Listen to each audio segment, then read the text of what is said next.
कि जैसा कि कल बहुत ही सफल और अहम बैठक के बाद औपचारिक तौर पे घोषणा करी गई है कि कई सारी पॉलिटिकल पार्टीज, कई सारे राजनीतिक दल देश की जनता के मूड को भांपते हुए और देश की जनता के आह्वान पे एक साथ आए हैं इस देश के लिए, इस देश को महंगाई से छुटकारा दिलाने के लिए, इस देश को बेरोजगारी से छुटकारा दिलाने के लिए, इस देश के अंदर सामाजिक समरसता लाने के लिए, इस देश को आगे बढ़ाने के लिए। पिछले 9 साल से केंद्र में एक ऐसी सरकार जो आई तो थी बेरोजगारी महंगाई खत्म करने के वादे पे, आई थी कि कदम वापिस आएगा, युवाओं को हर साल 2 करोड़ नई नौकरियां मिलेंगी, हिंदुस्तानी रुपया जो है उसे अंतर्राष्ट्रीय बाजार में बहुत ही मान्यता मिलेगी, बहुत ही तेजी से भागेगा।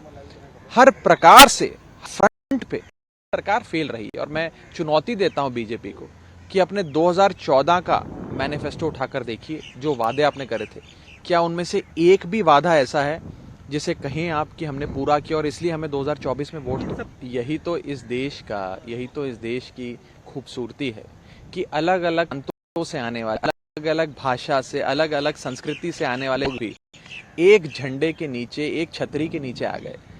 और आए क्यों हैं? मकसद सिर्फ एक ही है कि इस देश को महंगाई, बेरोजगारी से छुटकारा दिलाना। और एक ऐसी निकम्मी सरकार जो केंद्र में है, जिसने पिछले 9 सालों में कोई काम नहीं किया, सिर्फ ब्रांडिंग, इवेंट्स और एंटरटेनमेंट देने का काम किया, वास्तव में देश के आम आदमी की जिंदगी बेहतर करने का काम नहीं किया। उस सरकार से देश को छुटकारा दिलाया जाए।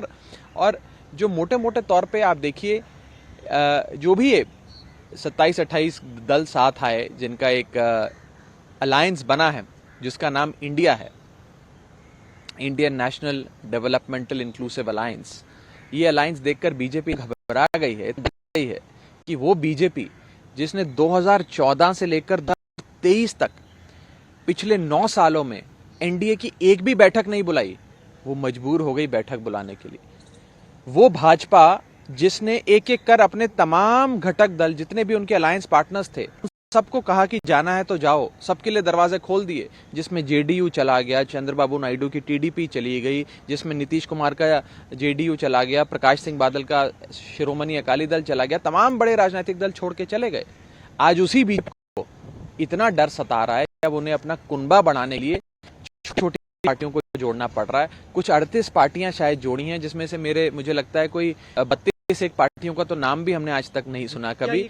और ये भी बताया जा रहा है कि शायद उन 38 पार्टियों में से 24 पार्टियां ऐसी हैं जिसका पार्लियामेंट में एक भी सांसद नहीं है। तो आप देखें कि किस प्रकार से एक थ्योरेटिकल एक्सरसाइज बीजेपी ने करी है कि बस 38 चिल्लाएं कि हम लोग अब बहुत बड़े हो गए, हमारा कुनबा 38 का हो गया एनडीए का। और अंत में इतना कहना चाहूंगा कि प्रधानमंत्री मोदी जी और बीजेपी तो अक्सर ये कहा करती थी कि एक अकेला सब पर भारी, मोदी बनाम ऑल अदर्स, मोदी बनाम मैनी, ये चुनाव हुआ करता था।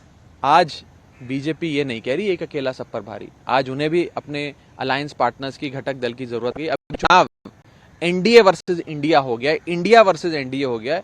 और जब इंडिया का सामना किसी से होता है तो आप जानते हैं कि जीतता तो इंडिया ही है। बिल्कुल, आप लोग लगातार हमला कर रहे हैं एनडीए और बीजेपी पे, लेकिन आपके अब नए घटक की बात करते हैं तो क्या ये सच है कि अब आप लोग एक पे हमले नहीं करेंगे? ऐसा कुछ इंस्ट्रक्शन दिया गया है कि आप के खिलाफ ना बोले, के खिलाफ? देखिए, राजनीतिक मतभेद या वैचारिक मतभेद तो अक्सर एक परिवार के भीतर होते हैं, एक परिवार में भी होते हैं। नहीं, देखिए, एक परिवार के भीतर भी होते हैं, पर मुझे लगता है कि जो मेन मुद्दे हैं इस देश के, महंगाई कैसे दूर करनी है, बेरोजगारी कैसे दूर करनी है, उन सारे मुद्दों पे साथ में आएंगे लोग तो जरूर इस देश की बढ़ोतरी होगी। और आप याद करें 70 का दशक, मैं अक्सर इस बात को कहता हूं कि जब इस देश में इमरजेंसी लागू हुई थी और उस समय की बड़ी शक्तिशाली सरकार थी मिसेस इंदिरा गांधी की, उस सरकार को हटाने के लिए पूरी देश की आवाम इकट्ठा हुई थी और एक एक राजनीतिक दल, जनसंघ के साथी जुड़ गए कम्युनिस्ट के साथ, कम्युनिस्ट जुड़ गए सोशलिस्ट के साथ, और एक छतरी जनसंघ जनता पार्टी की बनी